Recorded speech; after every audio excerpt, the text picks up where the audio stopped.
Hey, salut YouTube, comment vous allez? J'espère que tout le monde va bien aujourd'hui. Je retourne en France. Je vais vous faire part un peu de mon périple. Je pars de Pattaya.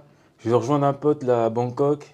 Et après-demain, je prends mon avion. Enfin, vraiment que je la fasse cette vidéo sur mon appart parce que regardez-moi la vue. Ça, les gars,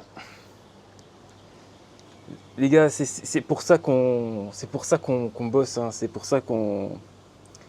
C'est pour avoir ce genre de vue dans le réveil. Ça va me manquer cette vue, hein.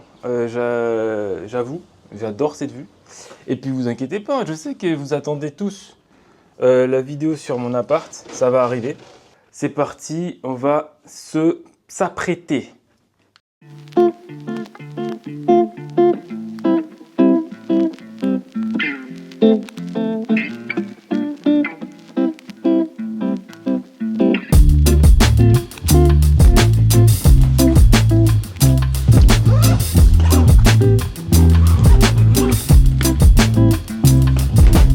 Franchement les gars, cette valise c'est une dinguerie. L'eau gel, je la recommande fortement. Bah, j'ai fait énormément de voyages avec. Donc je mettrai le lien dans la description si vous voulez checker. Elle est incroyable, elle est grande, elle est spacieuse, elle est petite à la fois. Je sais pas comment vous expliquer. Vous pouvez l'étendre, la rouvrir, la refermer. Et elle est rigide en fait.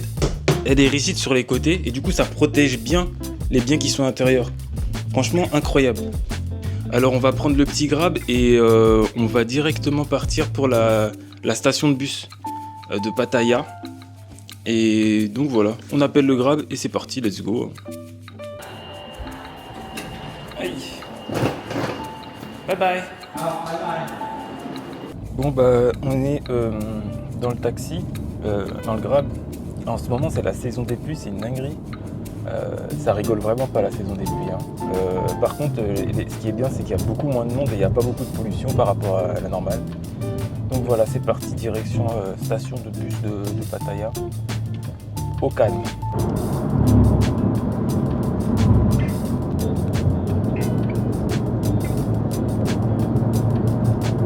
Je suis arrivé à la station de bus de Pattaya et je viens de prendre mes tickets.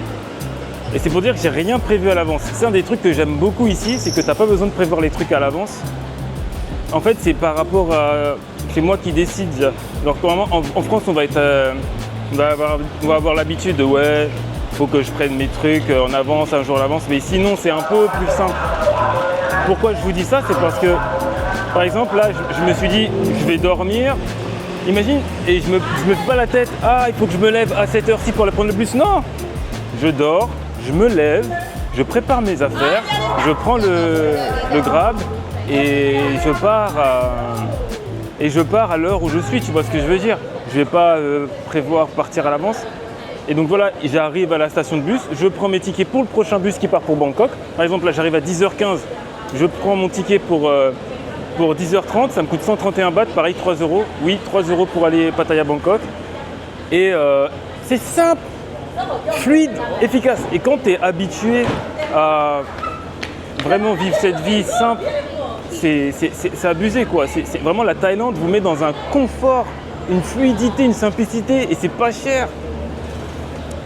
C'est inédit, hein. J'ai jamais vu un autre pays comme ça qui peut rivaliser une seconde avec la Thaïlande. C'est aussi pour ça que j'habite ici. Moi j'ai envie que en premier ma vie soit simple, rapide et fluide. Surtout le pays où j'habite. Après, si je vais à droite, à gauche, bon, il n'y a pas de souci. Si vous voulez faire pareil, c'est ici. Regardez. C'est ici. Vous avez le stand, c'est marqué Bangkok en gros. Et en bas, c'est marqué 10h30. Donc c'est ici. Quand vous venez à la station de bus de Pattaya, vous venez ici.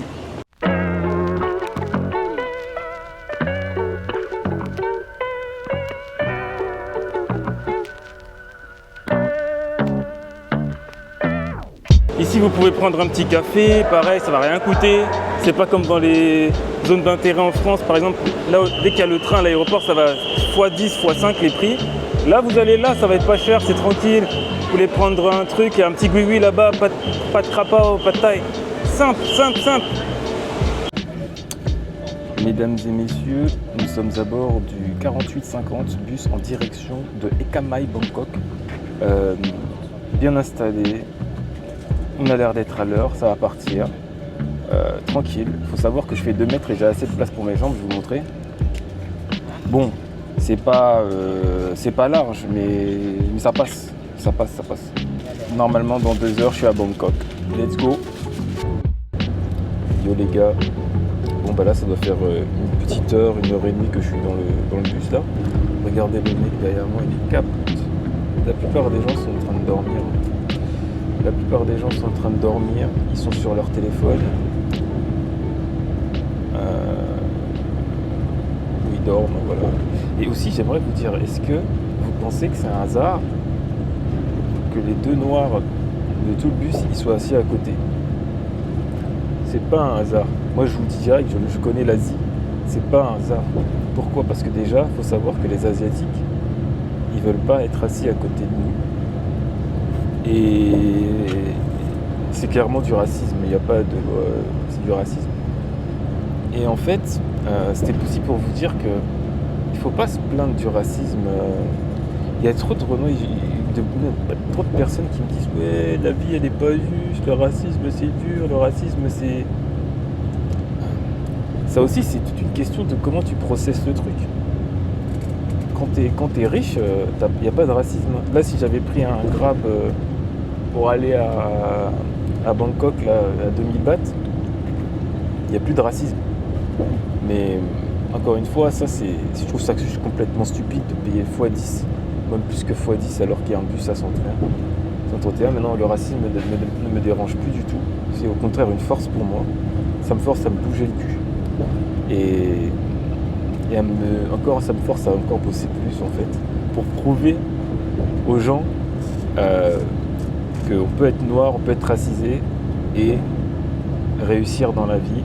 C'est, par exemple, la dernière fois j'avais pris un billet de première classe quand j'étais j'ai fait Vietnam-Thaïlande et je m'étais dit, et moi j'étais content et je voyais le regard des gens, c'est toujours le regard des gens, tu vois les gens ils font comment ça se fait, il y a un noir, il est en première classe, c'est bizarre, ils sont programmés à penser, ils nous croient, on vient d'Afrique là, les pauvres là,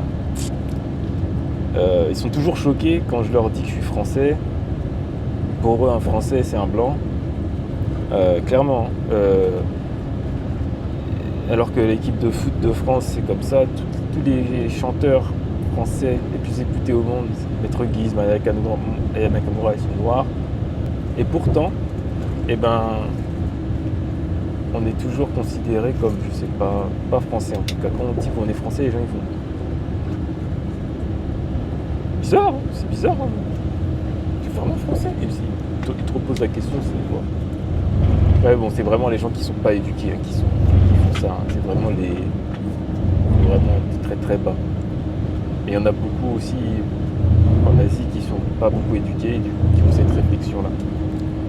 Voilà. Donc voilà, c'était ma petite réflexion dans le bus. Dites-moi ce que vous en pensez. Bon, en tout cas les gars, je suis le seul à travailler dans le bus. Soyez, quand tout le monde dort, bossez. Quand tout le monde s'amuse, part en boîte, bossez. Quand tout le monde boit de l'alcool, bossez.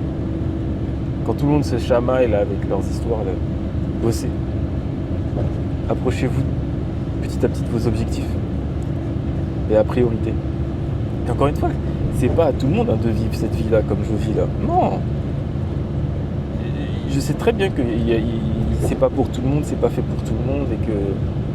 Mais le truc c'est que il y a même des gens, je pense, qui seront plus heureux que moi à vivre